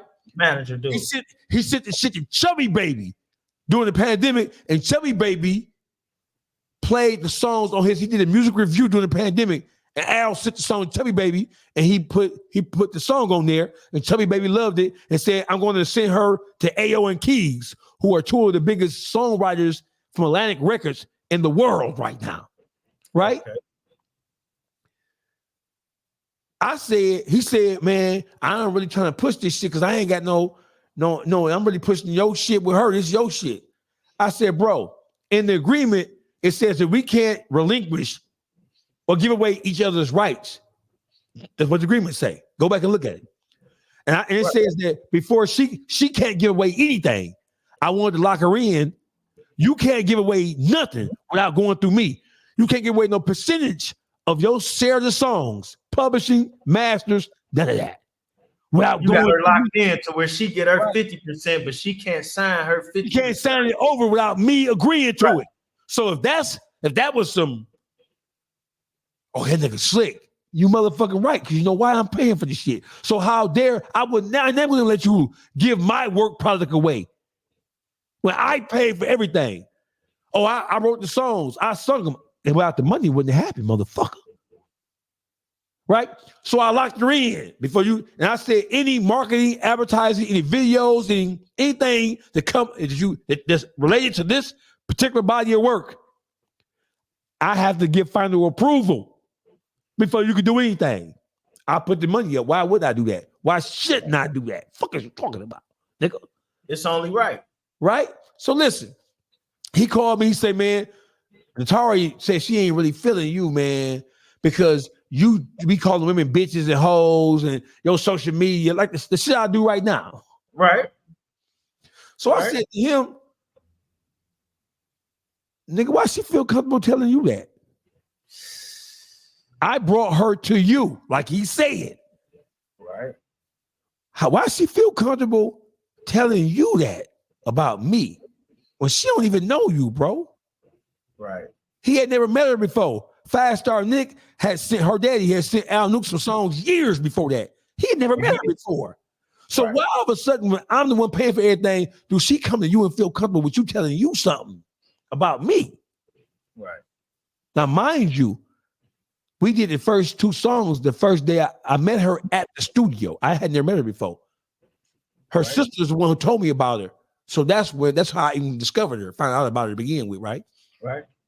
So when she said that, I'm like, I don't give a fuck. You know what I'm saying? So Al Nuke was like, man, well, I push these songs, but I ain't got no interest in it. I said, bro, he seen the agreement. He's a liar when he said he did. I showed it to him. Right. I'm fucking with the nigga. Why wouldn't I show it to him? Ain't no slave deal. It was not a management contract. Nope. It was not a record deal. It was a fair deal. She just couldn't sell it without, It was a production agreement. So when she said that, I don't even question her about whether what he's saying is true or not. I'm taking his word, right? So that's November of 2019. Let's fast forward 2020. I'm sitting where I'm sitting right now. When he called me and he said, I got a deal on the floor for her. We had 2 songs done. Right. We had a 6-song agreement. There was no time limit specifying when that project had to be done. There was nothing that stopped her or precluded or excluded her from entering into a management deal or a record deal with anybody. And in fact, it was in my best interest if she did get a deal because I know I got 2 songs right here. I wasn't trying to stop her. I was trying to push her. Look at all this shit I did for her. But you are in a position to make sure don't nobody else get over on her too. I wasn't her manager, bro. But with the contract you had, you could stop her from taking a bad deal. Those songs, no. Oh. I can't stop her from doing no kind of deal. I only had influence over the 6 songs that we did together. Go back and read it. I was not her representation. I was not her manager. And she wasn't signed to a record deal. She was signed to a 6-song production agreement between her and I, where I would foot the bill and she would do the artistry shit. See, that's what the trickery coming in at, because he made it seem like the world of contracts. Right. Because he made it seem like your contract made anything else she would have did. Not true. Not true. Read it. I'm gonna send it to you again. Right. I got it. I'm about to go back through it. I'm finna send it to you right now. Hold on. This nigga keep his receipts on file. It's a contract, bro. I paid $25,000, nigga. Right. What we talking about here? Hold on. I'm finna send it to you. Shit, you got the screen. You know that, right? Yeah, but is it on here? I could. I mean, all I got to do is click on it, but it's still your screen. Yeah. Yeah, go. Hold on, let me get to it. Join me on the stream. That's your screen right there. Oh yeah, this funny right here. Let me play this right here. I don't gotta be bitter. What you gotta do is do better, nigga. Cause I could really get to talking about how you set up and you told me about you and Phil time in the feds. I'm sorry, Pete. Y'all time in the feds together and how you had to protect him. I could get to talking about how you really feel about Hellebuck, your twin. Same birthday, all that. How you really feel about him. How you think he part of the police too. But I'm not doing that. Man, that's some shit. We're gonna get in that right now. But so listen. So go back full screen. These salacious details here. Salacious is a motherfucker. So listen. So I just sent it to you. Right. Doc, open that motherfucker up and read that bitch, Juan-o. So let's make sure we're going to dispel all rumors, all lies. Let me know when you get it. I got it. I, Aris, never not leave her name out. Hereby agree to the following terms and conditions with Dawgface Calderon, aka we're gonna leave that out. CEO of Planet Rock DJs LLC. A production deal whereby we will complete one musical EP extended play project consisting of 6 songs. This is why they fucking with him, because he ain't miss a word. B, I agree that all revenue generated from the project, including streams, download, for pay, booking fees were in which I see you, nigga. Performing artists will be performing any other titles from this project EP entitled The Best of What Can Happen. We changed that term to Bittersweet, the lead single. Go ahead. This is where Dawgface is 100 at. We will split 50-50 with Dawgface Calderon. Now, he's not even subtracting production costs, studio costs, or none of them costs in this contract. And that's more or less where I got stuck at, because when I saw that, there's no way a person who had ill intentions will write a contract and they leave that out, but they but they remember to add all the adjectives. That doesn't happen. Juan-o, when you get a record deal, they give you a budget, right? They give you an advance. Yeah. They taking their motherfucking production costs back. They Most taking their marketing budget back. I ain't take shit back. I spent for her from penny one. Yeah, 50-50. That never happens. Never happens, my nigga. I'm paying for everything. Never. You pay 1 penny, nigga. I paid for food, drinks, everything, nigga. But hold on, it gets a little deeper because I agree that all promotional, advertising, and marketing campaigns, including associated artwork videos associated with above-mint projects, shall be approved by Dawgface Pulls before release into public domain. That's him agreeing to pay for how she wants to be presented, long as he gets to approve it. Mm-hmm. I really, do you want me to go on? No, because we don't lie about how I took advantage of a motherfucker. I agree to a 50-50 publishing split with Dawgface Pulls on all songs for the project for the lifetime of the recording. Now watch this. Let me hip you the game. I agreed to a 50-50 publishing split with Dawgface. Now, mind you, I told you that every producer, all 6 producers, I'm one of the producers though. Right. I produced one song called Anything on the project, right? I made that beat right here where I'm sitting right now. So I took my pub off my beat. So the producer gets 50% of the publishing of the song, and the person who wrote it gets 50% of the song, which makes it 100%. Right. I gave the producers their 50%. Right. I gave them their 50%. So that's automatically gone from me. Right. Come on, keep on reading. So it's no public, basically it's no publishing money he's coming from that I'm gonna get. Right. But I gave them their pub. Yeah, so at best with this contract, all he could have pulled is probably 10% administration fee because the publishing money would have came to his company. That's at best. And I have a publishing. It's Planet Rock DJs Publishing.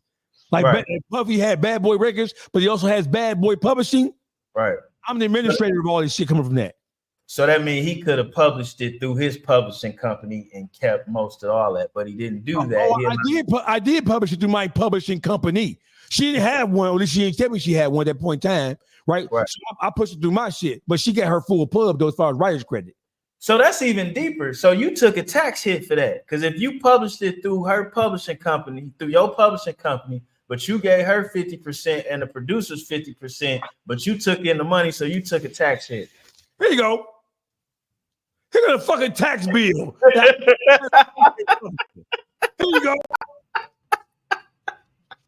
Okay. Now I see why you made sure you pulled up on me tonight. This is side note, this is one of the most fairest contracts I've ever seen. And you will never get a record deal where everything is included all in one page. Never. It doesn't get any more fair than that. You know. Okay, so watch this. So where do you see that she is bound to me?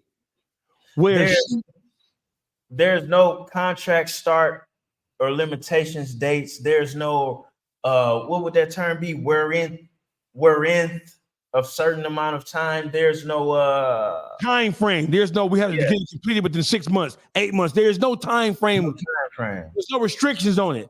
There's no must do anything. There's nothing in there saying you must do this. Nothing that says if you stop doing this, you're going to be held for that. None of that. None of that. Right then, and it would have been no thing. He don't even have a recoup clause in here. So basically, she could have signed a record deal with anybody and gave him one. She could have signed a 6-album deal and gave him one song an album if she wanted to, or she could have signed. She didn't give me any songs on her album, right? There was nothing saying you must complete this thing. Nope. Nothing. Nope. There's no time frame or time span. It says you have to do it. It was an open-ended situation. She paid for nothing. So when niggas say, "Oh, it's a 6-album deal," Nah, it was just for the 6 songs. A 6 song, no management, no record deal, no none of that kind of shit. Now And then, everything. What the fuck he talking about? He lied. and when you a new artist and you come in like that, they typically put a mixtape or EP out on you anyway. So like this would have been a perfect win-win. Listen, and then I was gonna get even less as far as pub go, because in order to get Al Nuke to try to shop or push these songs, I agreed to give him half of my 50%. Your 50%, which you already whittled down to damn near nothing. As your lawyer, I said, listen, bro. I would advise to get some of this. I said, listen, bro, get her a deal. Right. Get her a deal, bro. I signed over 50%. I signed over half of my 50% because she get 50%. I get 50% of the pub. I will give you half of mine. So you have a dog in the fight. You have a stake. So you ain't just pushing her shit and then somebody can decide not to fuck with you if we get, because it's unscrupulous behavior going in the music business, right? You can have mine. Don't worry, let's go here. So listen, we only had 2 songs done. That bitch ass nigga called me March 12th of 2020 and said, I have a potential deal on the floor where they gonna give her $150,000 budget. I think he said $100,000 to the budget, 50 to her pocket, right? He said, but it's a catch, right? I'm sitting right where I'm sitting right now, my nigga. I said, what's the catch? It's March 12th. The world shut down. Just shut down, right? He said the complication is you had this agreement, you had this contract with baby girl, and you know what I'm saying? They don't want to sign her with a standing contract between her and nobody else. So you got 2 options. Juan-o, if I'm lying, may all of my kids die right now. May all of my kids die right now if I'm telling you one lie. May they die right now if I'm telling you one lie. May the Lord himself strike my children, smite them, and kill them if I'm lying to you about what I'm going to tell you. He said, you have 2 options. I sat back in my seat. You want to hear this shit? In my mind, I said, I want to hear this shit. Because nigga, he wasn't I had never cussed him out. I had never disrespected the man before. Right. I always had bigged up him and saluted him for embracing me. You know what I'm saying? I never made 1 penny off Al Nuke. Never. He made money off me. I'm the one who brought Zaytoven to Detroit the first time in 2015. All of this shit he's saying, I got receipts for it. I don't know how much memory this nigga has, but I don't have as much memory as Dawgface. So, but he got receipts for any of this shit, and he'll text you in a heartbeat. But Zaytoven first show here, when he was trying to, what was he coming from under Gucci? Or what Gucci was in jail? 2014, Gucci was locked up and going and doing legal shit. Right. The very first time Zaytoven had stepped foot in Detroit, I brought him here. I orchestrated it with Black the Don. I DJ'd the event, everything. I set up the performance so people could perform in front of Zaytoven. Right. All that shit. And it was like Zaytoven came here as like he was like an artist, like not like it was a producer. It was like he was an artist with a show. Yes, so, he was yes. Right. $5,000. And Al Nuke was his manager, so Al Nuke got 20%. So when you see there ain't no money off of me, you a lie. I brought Zaytoven to Detroit. And solidified in his position as a manager, like I can make shit shake when shit ain't shaking. Right. So listen, he called me. He said, man, you got 2 options. You can sign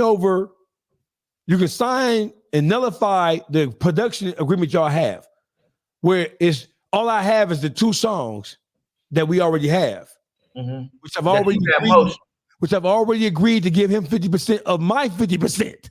Right. Right. You can sign. You can nullify the contract, bro. He was doing this shit trying to help her because she had already said she don't like me. He's really trying to help her get from under the production agreement with me, which was non-binding to begin with, right? He's trying to be slick. He's trying to be unscrupulous and trying to be slick. He's a bitch. But let me tell you what he did, right? He said you got 2 options. One, may Allah subhanahu wa ta'ala strike my kids to the ground if I lie to you one time. He said you got 2 options. One, you can nullify the contract saying it's no longer binding, right? So she don't owe me 4 songs, or she don't owe us 4 songs, right? And he said, you can do that, or you can complete the 6-song project so that it's exhausted. So once it's exhausted, that's we done. We done. This is March 12th of 2020. Right. Right? Let me make sure. I ain't telling you no lie.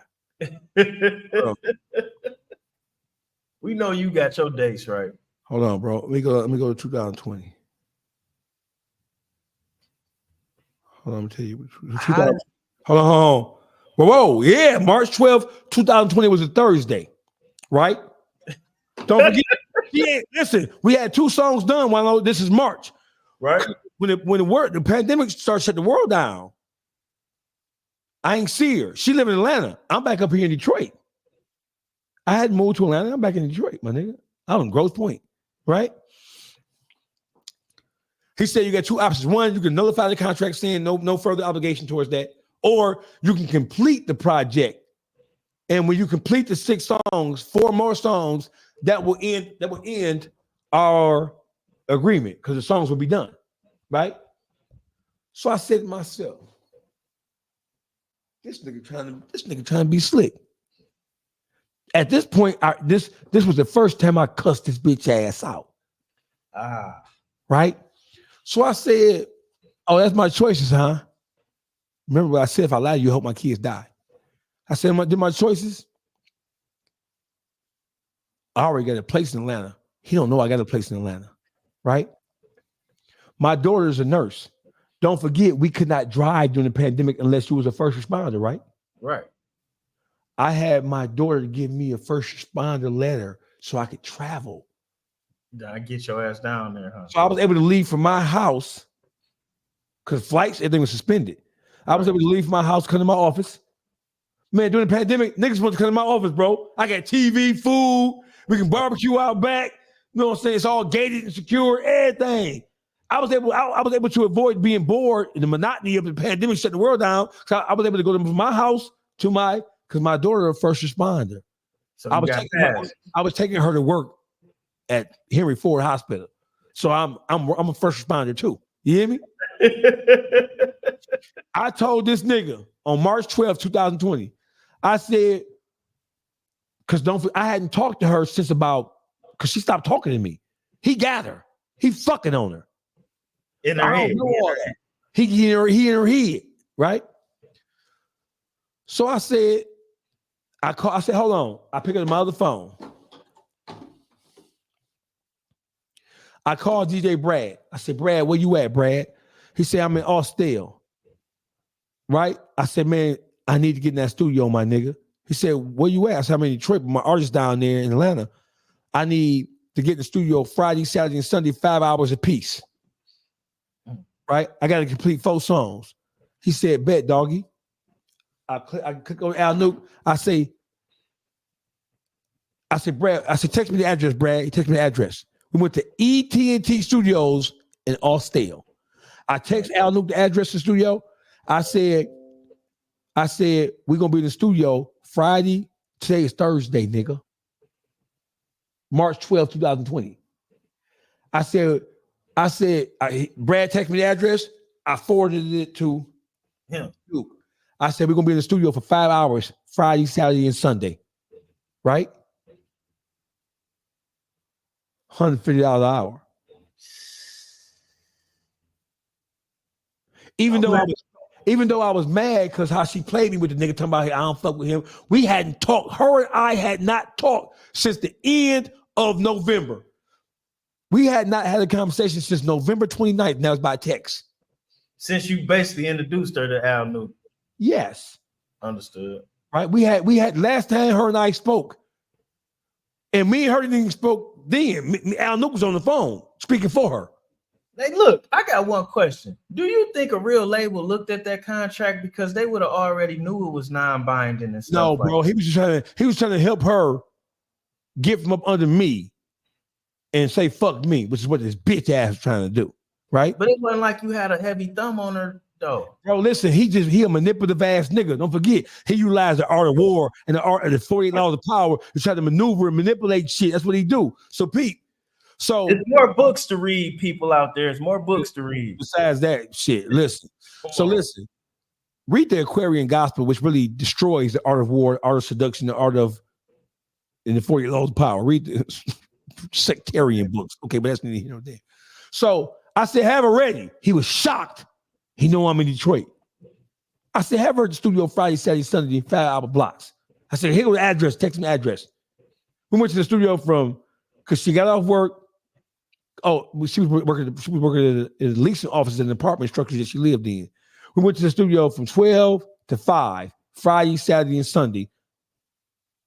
Which the 12th was a Thursday, 13th was a Friday, Saturday, and Sunday, the 13th, 14th, 15th, we went to the studio 5 hour blocks, 5 days. I called Helliver, nigga. I called Helliver, and I said, hell, Therapy was produced by Bear on the Beat from Sacramento, California. Bear on the Beat.